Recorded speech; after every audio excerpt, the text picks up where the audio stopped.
Retired Navy SEAL David Goggins is described as the toughest man on the planet. Holding the pull-up record, 4,000 pull-ups in 17 hours. He's also an ultramarathon runner with more than 60 races.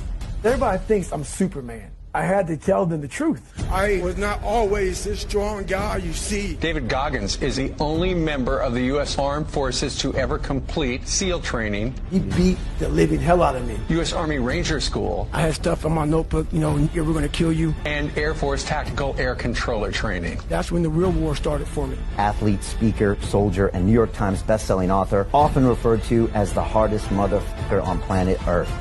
Why is the truth so important?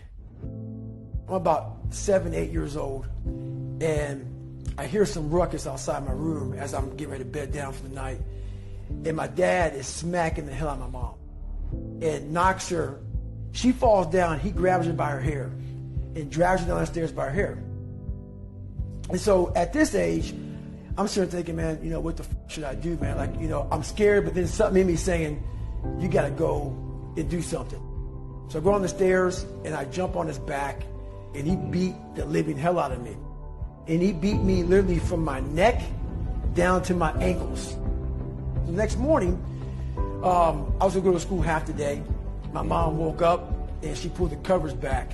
And when she saw how bruised I was, I'll never forget looking at her face. She was broke, like she was just broken. My mom got courage to finally leave him when I was about 8 years old. We moved to a small town in Brazil, Indiana, and that's when the real war started for me. There was about maybe 10 black families at about 10,000 people in the town. And in 1995, the KKK marched in the 4th of July parade. So me being one of the few black kids in that, in that area, it kind of haunts you. I had stuff on my notebook, we're going to kill you. They had that on my card, we're going to kill you. This is early 90s.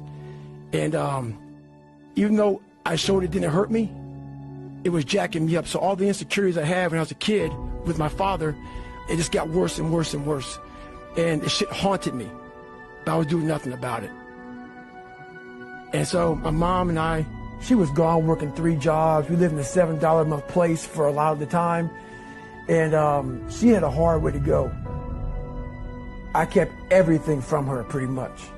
I felt like I was the man of the house. So I didn't want her to know anything about my life. I cheated all through school, copied from the 4th grade to my junior year in high school on every assignment. She got a letter in the mail from my high school. And I'm a junior in high school, and the letter says pretty much your son's gonna flunk out. He's missed 25% of school. But she was always gone, so I never went to school. She read the letter to me, she put my bed, and I broke. I couldn't imagine going back through that again. And I started finding things that was comfortable. And the more things I found comfortable, the more uncomfortable my mind was. And I gained 125 pounds in that time frame. I went from 175 to almost 300. And I started working for a job called Ecolab, where he sprayed for cockroaches at 24. Driving home, turned the TV on, and I was taking a shower. I walked out, heard these guys. I saw these guys going in the water, so I was terrified of it. I mean, I can't even express. And these guys ringing the bell, quitting, dropping their helmet down, rolling out. A lot of guys just leaving.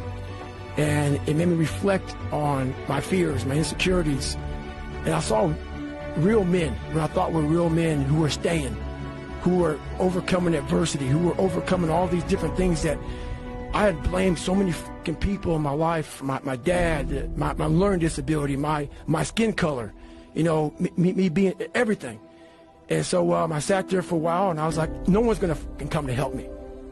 No one's going to fucking come to help me. It's fucking me against me, period. And I said, the first thing I start doing is facing every fucking fear I have.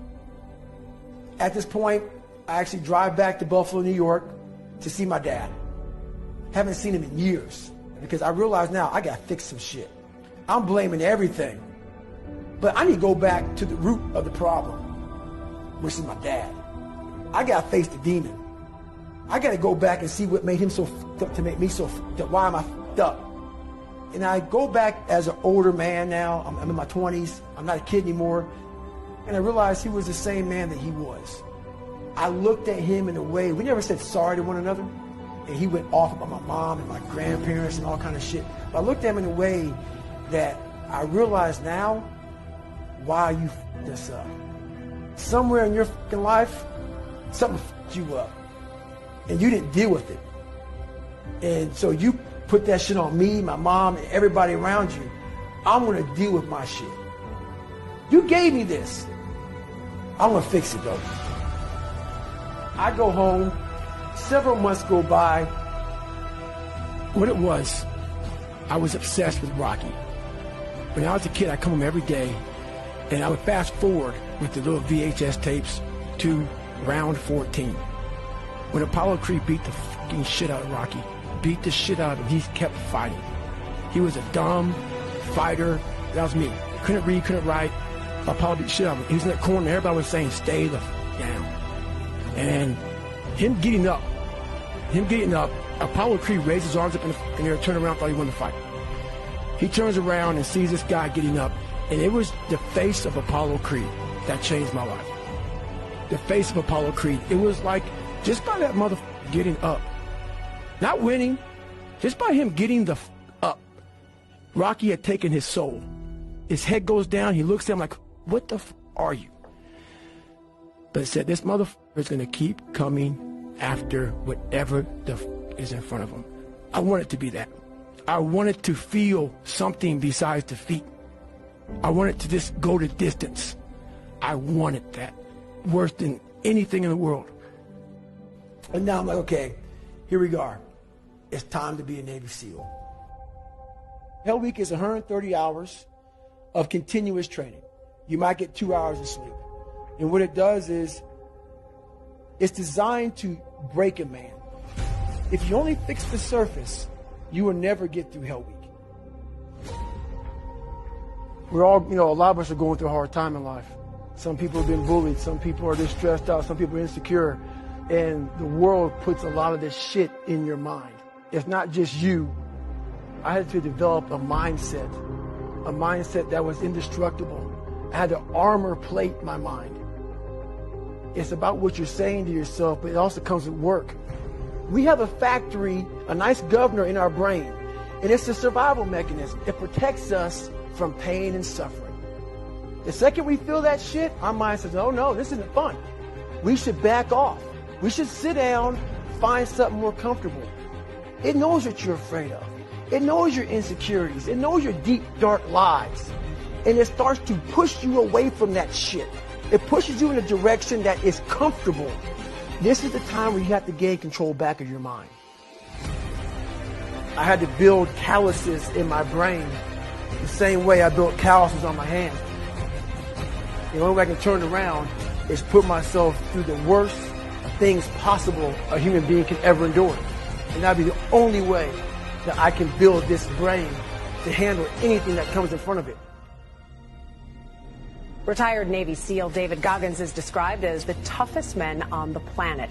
You're the only member of the U.S. Armed Forces to have completed Navy SEAL training, U.S. Army Ranger School, and Air Force Tactical Air Controller training, and you've competed in more than 60 ultramarathons, triathlons, and ultra triathlons, and breaking the world record for 4,030 pull-ups in just 17 hours. Why is the truth so important? I had to tell him where I came from, to give people hope that, wow, that's where he came from, and now he's there. I'd like to take my mom up here, who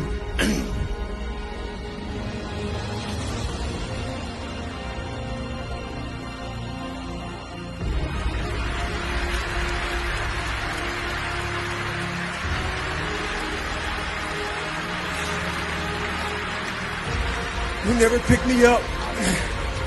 He never picked me up when I fell. She taught me how to get up when I was knocked down. go into the pain of your life and say, why did this suck for me so bad? Why am I afraid of all this stuff? Why have I shut down the whole world? What makes you afraid of it? Study it. Because at times of hell, even the hardest men, we forget how hard we really are. Suffering is the true test of life. You face it every day. You face it every single day of your life. The only way you're ever going to get to the other side of this journey is you have got to suffer to grow. But a lot of us die never truly starting our journey.